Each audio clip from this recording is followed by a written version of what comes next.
Here, I'm testing my other granulating watercolor set, the Cosmic Colors, using the wet on wet technique, aka wet paint on wet paper. And when I tested these guys using the wet on dry technique, so wet paint on dry paper, I wasn't all that satisfied with how they looked.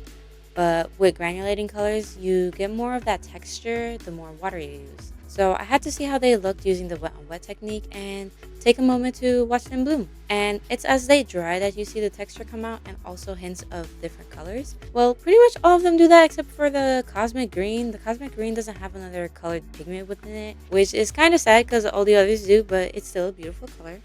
At the end, I compare the test sheets that I used the wet on dry technique versus this one where I use the wet on wet technique. And although it's the same colors, the effect is very different, which is good that I tested these paints both ways so that I can have a reference of the different effects from the different techniques that allow me to achieve different results in my paintings. Though at this point, I was starting to get curious about how all these granulating colors would mingle with each other.